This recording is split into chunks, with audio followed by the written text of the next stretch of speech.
నమస్తే. శ్రీ మాత్రే నమః. శ్రీ గురుభ్యో నమః. మన ఖగోళంలో ప్రతి నిమిషము ఏదో ఒక గ్రహాల సంయోగము, గ్రహాలతో కలిసి ఉండడం వల్ల రాజయోగాలు, మహారాజయోగాలు ఇలాంటివన్నీ ప్రతి క్షణము, ప్రతి నిమిషము జరుగుతూనే ఉంటాయి. అయితే వీటితో పాటుగా మనకి గ్రహణాలు కూడా అప్పుడప్పుడు సంభవిస్తుంటాయి. అయితే ఈ 2025 సంవత్సరంలో మనకి మార్చి నెలలో 2 గ్రహణాలు, సెప్టెంబర్ మాసంలో మరొక 2 గ్రహణాలు సంభవించబోతున్నాయి. అయితే మార్చి 14న ఒకటి, మార్చి 29న ఒకటి 2 గ్రహణాలు కనబడబోతున్నాయి. సూర్యగ్రహణాలు, చంద్రగ్రహణాలు. అయితే వీటితో పాటుగా మనకి అన్ని గ్రహణాలు మన భారతదేశ ప్రకారం చూసుకున్నట్టయితే అన్నీ మనకి కనపడవు. కొన్ని పాక్షికంగా కనబడతాయి, కొన్ని అస్సలు కనబడవు, కొన్ని విదేశాలలో కనబడుతూ ఉంటాయి. అలాంటప్పుడు మీకో సందేహం రావచ్చు. పాక్షికంగా కానీ లేదా మనకి కనబడకపోయినా కానీ మనం ఆ విధి విధానాలు పాటించాలా అంటే తప్పనిసరిగా పాటించుకోవాలి. మనకి కనబడినా కనపడకపోయినా కనబడితే ఉండే తీవ్రత కన్నా మనకి ఎక్కువ తీవ్రత ఉంటుంది కనబడితే. కానీ కనబడకపోతే తీవ్రత తక్కువ ఉంటుంది కాబట్టి మనకి తెలుస్తుంది కాబట్టి మనము కొంత పరిహారాలు కనుక పాటించుకోవడము, కొంత నియమ నిబంధనలు పాటించుకోవడం జరిగితే కనుక వాటి వల్ల వచ్చే దుష్ప్రభావాలు కానీ, దోషాలు కానీ మనం తప్పించుకున్న వాళ్ళం అవుతాము. అయితే ఈ 2025లో మనకి మొత్తం 4, 2 సూర్యగ్రహణాలు, 2 చంద్రగ్రహణాలు. అయితే మార్చిలో కనిపించేది అంటే మార్చి 14వ తారీఖున కనిపించేది సంపూర్ణ చంద్రగ్రహణము. కానీ అది మన భారతదేశంలో కనిపించట్లేదు. మన ప్రేక్షకులు దేశ విదేశాల్లో ప్రపంచం మొత్తం ఉంటారు కాబట్టి ఏ దేశంలో ఉండేవాళ్ళు ఈ నియమాలు పాటించుకోవాలి అనే అంశంలో ఈ చంద్రగ్రహణము యూరప్, అమెరికా, ఆఫ్రికా, పసిఫిక్ ప్రాంతాల్లో కనిపిస్తుంది. మన భారతదేశంలో కనిపించట్లేదు.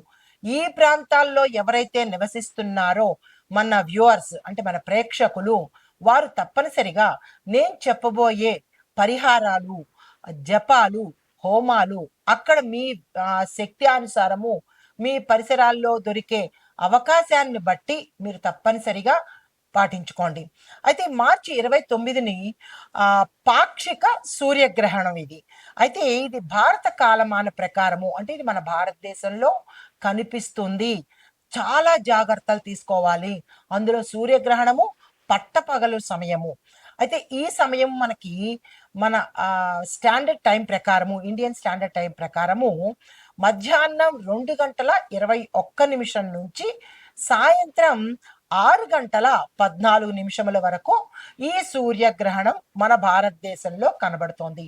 దీనితో పాటుగా అయితే మార్చి 29వ తారీఖు 2025 సంవత్సరంలో పాక్షిక సూర్యగ్రహణం రాబోతోంది. అయితే ఇది భారత కాలమాన ప్రకారము మధ్యాహ్నం 2:21 నుంచి సాయంత్రం 6:14 వరకు ఉంటుంది.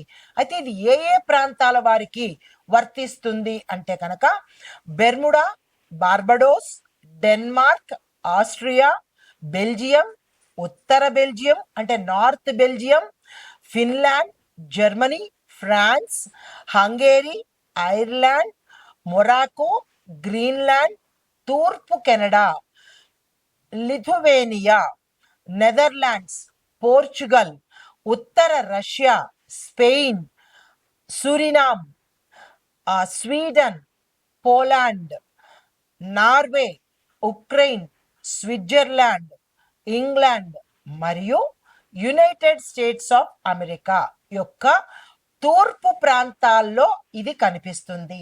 కాబట్టి ప్రేక్షకులు మీరు ఏ ఏ ప్రాంతంలో ఉన్నారో దేశ విదేశాల్లో ఉన్నారు కాబట్టి మీ ప్రాంతానికి సంబంధించినటువంటి ఈ గ్రహణానికి సంబంధించినటువంటి నియమ నిబంధనలు తప్పనిసరిగా పాటించుకోండి.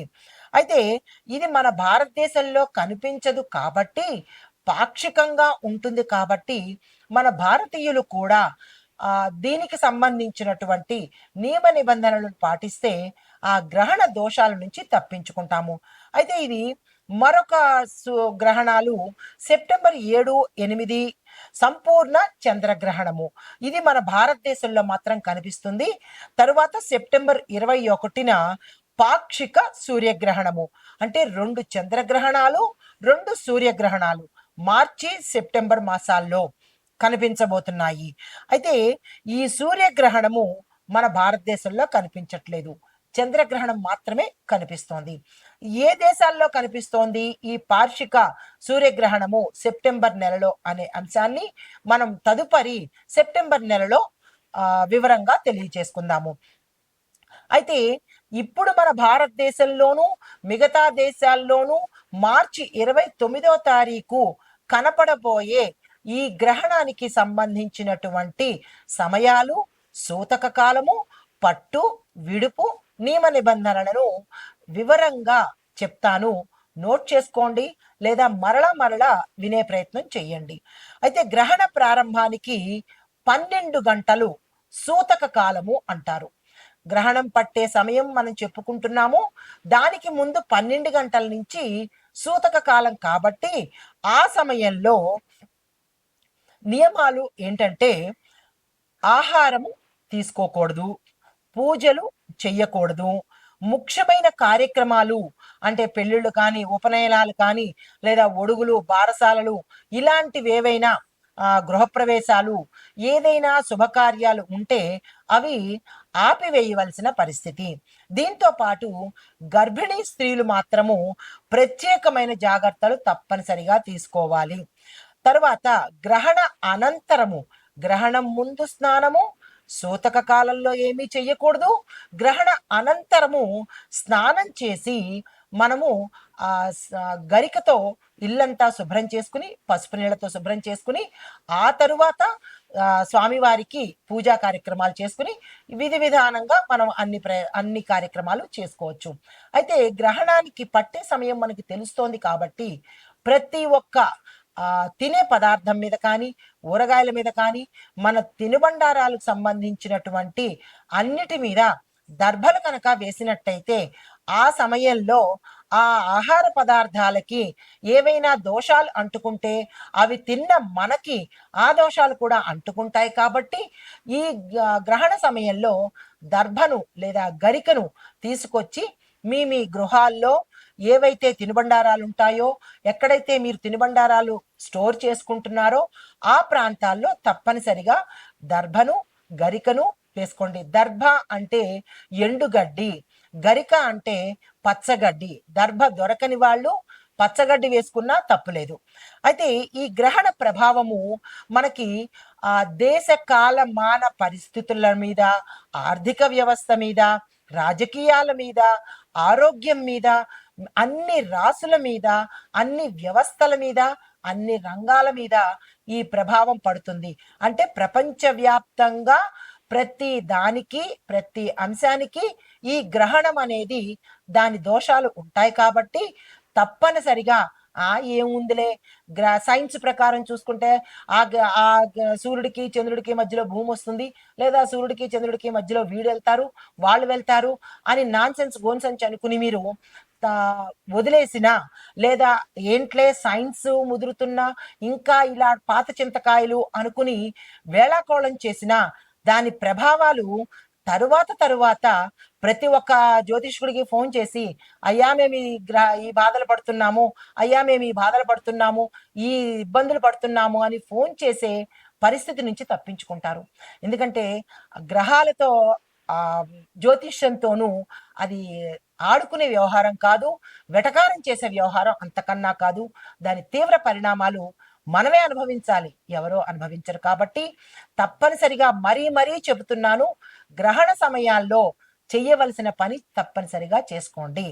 అయితే ఈ గ్రహణ సమయంలో ఆధ్యాత్మిక కార్యక్రమాల్లో పాల్గొనడము, తరువాత ఏదైనా మంత్రం దీక్ష తీసుకున్నా, ఉపాసన దీక్ష తీసుకున్నా, సిద్ధి దీక్షలు తీసుకున్నా, లేదు మేమేమీ తీసుకోలేదు అని అనుకున్నా కానీ ఈ సమయంలో మీరు ఏదైనా ఒక మూలమంత్రాన్ని, ఏ భగవానుడిదైనా పర్వాలేదు, మూలమంత్రాన్ని కనుక నిరంతరము ఆ సమయంలో కనుక జపించినట్టయితే విశేషమైన ఫలితాలు అంటే ఏ కోరిక కోరుకుని తీసుకునే వాళ్ళు కొంతమంది ఉంటారు.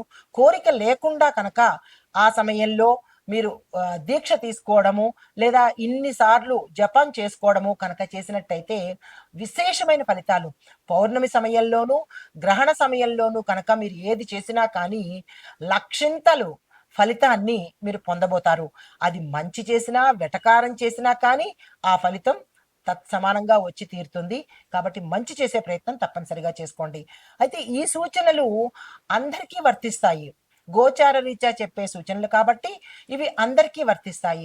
కానీ మీ వ్యక్తిగత జాతకంలో మేషాది ద్వాదశ రాశుల వారికి ఎలాంటి పరిహారాలు తీసుకోవాలి, అసలు మీ జాతకంలో ఈ గ్రహణ ప్రభావము ఏ స్థానంలో ఉంటుంది, ఒక్కొక్కరికి ఒక్కొక్క స్థానంలో ఉంటుంది.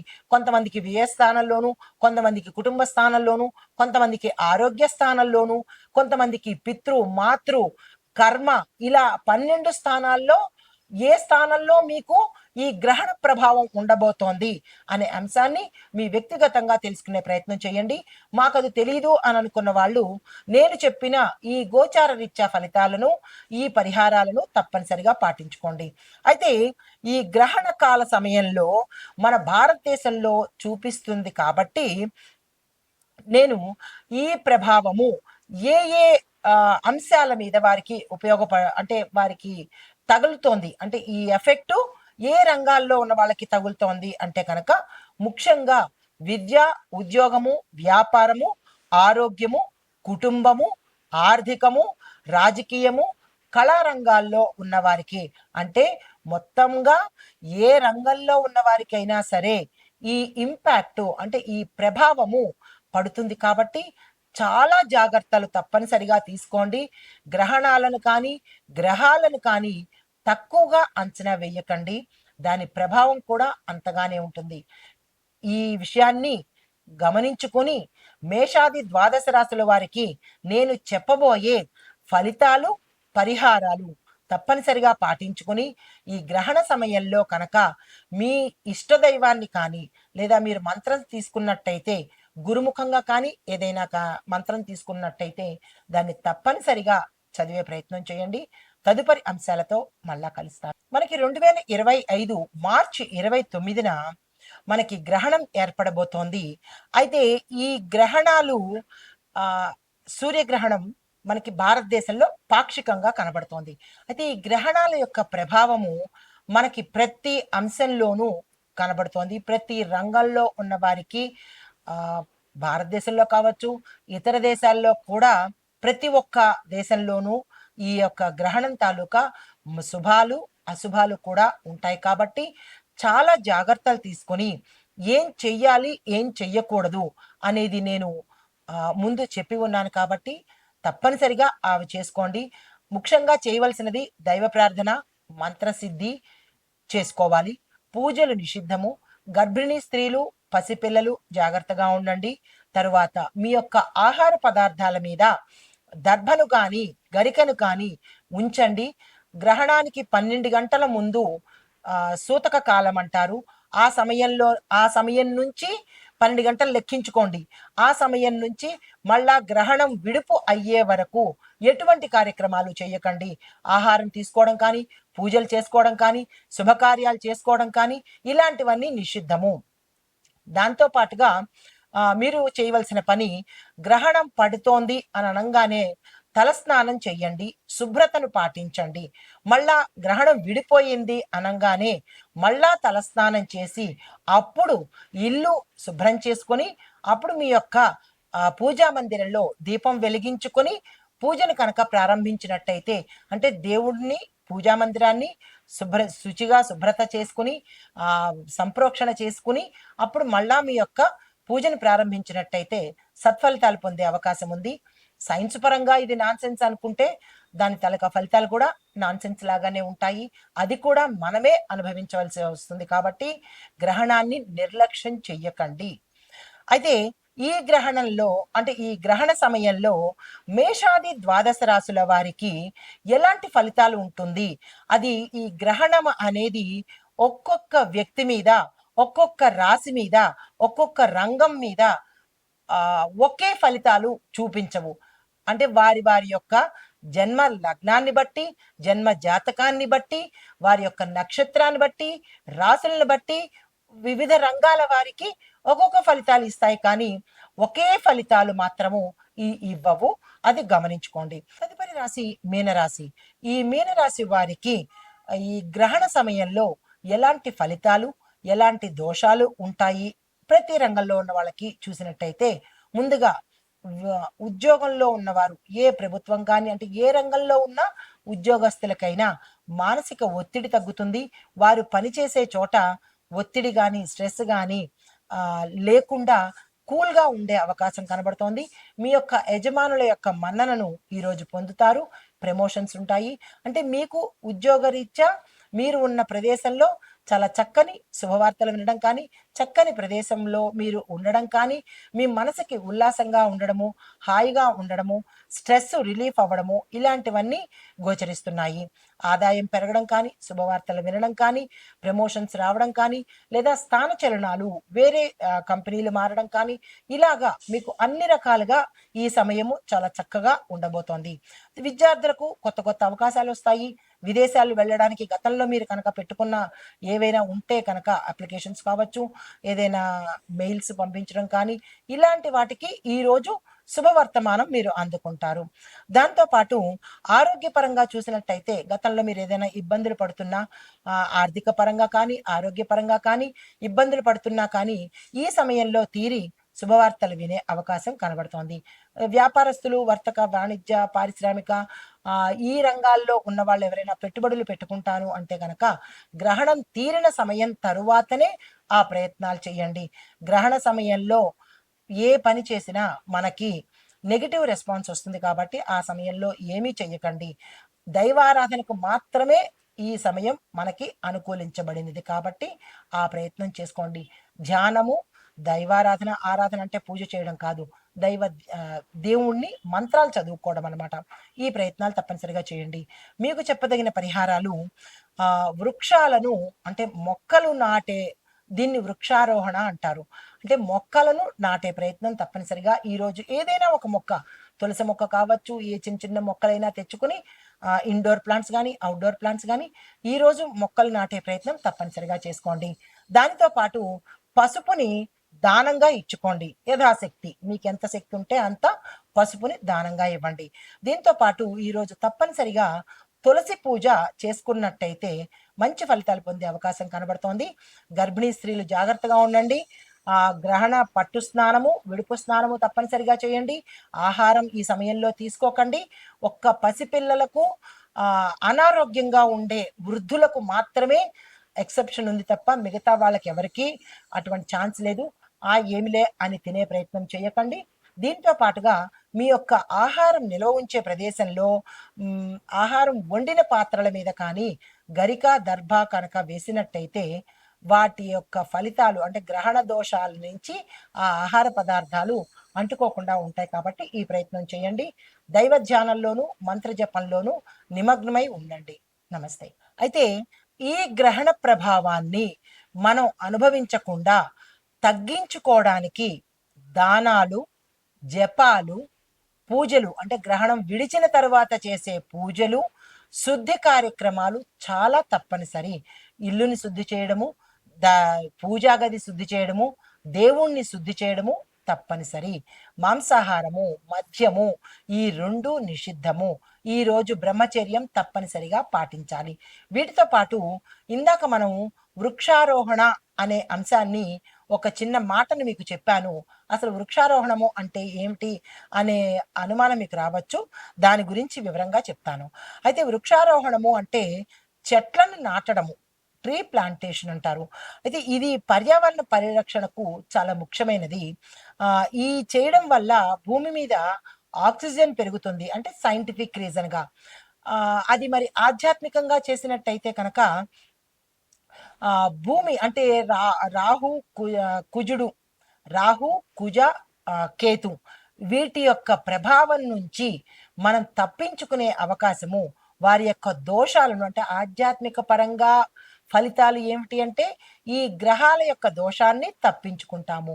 మన ప్రాపంచికంగా అంటే మన సైంటిఫిక్గా చెప్పుకున్నట్టయితే ఆక్సిజన్ ఎక్కువగా మనం ఇచ్చిన వాళ్ళం అవుతాము చెట్లు నాటినడం వల్ల. అయితే కాలుష్యం తగ్గుతుంది. వాతావరణంలో వచ్చే ఫ్లక్చుయేషన్స్ మార్పులు కూడా మంచిగా జరిగే అవకాశం ఉంది. అయితే ఈ వృక్షారోపణ చేయడం వల్ల ప్రయోజనాలు ఏంటంటే కనుక వాతావరణం చల్లబడుతుంది, వర్షాపాతం పెరుగుతుంది. దానితో పాటు మట్టి నేల దుర్వినియోగం తగ్గుతుంది. అంటే ఇప్పుడు మట్టి ఇసుకని ఎక్కువగా మనం ఎక్స్‌పోర్ట్ చేసేస్తూ ఉంటున్నారు. అక్కడి నుంచి ఇక్కడికి, ఇక్కడి నుంచి ఇక్కడికి. ఈ తడిసిన మట్టిని మనం మంచిగా ఉపయోగించుకునే అవకాశం కనబడుతుంది. జీవ వైవిధ్యానికి సహాయపడుతుంది. ఆరోగ్యకరమైన వాతావరణాన్ని ఈ మొక్కలు నాటడం వల్ల మనం పొందే అవకాశం కనబడుతోంది. అయితే ఎలాంటి చెట్లు నాటాలి అనే సందేహం మీకొస్తుంది. పిప్పల, వేము, తులసి, బిల్వ, బిల్వ అంటే మారేడు, అరటి, ఆమ్ల, ఆమ్ల అంటే ఉసిరి వంటి అంటే ఈ వృక్ష జాతులను కనుక ఏదైనా దేవాలయంలో కానీ లేదా మీ ఇంట్లో కానీ నాటినట్టయితే కనుక పవిత్రమైన మొక్కలుగా చెప్తాం వీటిని. వాటి యొక్క ఫలితం మీకు అందే అవకాశం ఉంటుంది. దీనితో పాటు గ్రహ దోషాలను కూడా అంటే మనం సైంటిఫిక్‌గా మంచి ఫలితాలు వస్తున్నాయి. కానీ గ్రహరీత్యా కూడా ఈ నేను చెప్పిన ఈ వృక్షాల తాలూకా గ్రహాలకు అనుకూలంగా ఉండి మీకు మంచి చేసే అవకాశము ఆధ్యాత్మిక పరంగా కనబడుతోంది. అయితే జ్యోతిష పరంగా చూసినట్టయితే కనుక బుధ గ్రహ యొక్క దోష నివారణకు అంటే ఎవరైనా బుధగ్రహ సంబంధిత దోషాలతో బాధపడుతున్నట్టయితే కనుక తులసి, పచ్చని పళ్ళ చెట్లను నాటండి. తరువాత శనిగ్రహ ప్రభావంతో బాధపడుతున్న వాళ్ళు వేము, పిప్పల ఈ 2 చెట్లను నాటండి. ఇంట్లో కానీ, మీ దేవాలయాల్లో కానీ, లేదా పరిసర ప్రాంతాల్లో కానీ. తరువాత గురుగ్రహ దోషాలతో ఎవరైనా బాధపడుతుంటే ఉసిరి చెట్టు కనుక నాటినట్టయితే కనుక గురు గ్రహానికి సంబంధించినటువంటి దోషాలు పోయే అవకాశం గోచరిస్తోంది. దీంతో పాటు రవి, మంగళుడు అంటే సూర్యుడు, కుజుడికి సంబంధించినటువంటి ఏవైనా గ్రహ దోషాలు మీ జాతకంలో ఉంటే కనుక బిల్వ చెట్టు అంటే మారేడు చెట్టుని కనుక నాటినట్టయితే ఈ గ్రహాలకు సంబంధించిన దోషాలు మీ జాతకంలో ఉంటే అవి పోతాయి. కాబట్టి ఇప్పుడు నేను చెప్పిన ఈ బుధ, శని, గురు, రవి, మంగళుడు ఈ గ్రహాలు అనుకూలంగా మీ జాతకంలో ఉండాలి అంటే ఈ చెట్లను నాటే ప్రయత్నం తప్పనిసరిగా చేసుకోండి. అయితే సాంకేతిక పరంగా చూసినట్టయితే ఈ మొక్కలు నాటి సంరక్షించి నీళ్లు పోసినట్టయితే కనుక మన తరతరాలు సుఖశాంతులతో ఉంటాయి. గ్రహ దోషాలు కానీ పితృదోషాలు కానీ పోయే అవకాశం కనబడుతోంది. నమస్తే.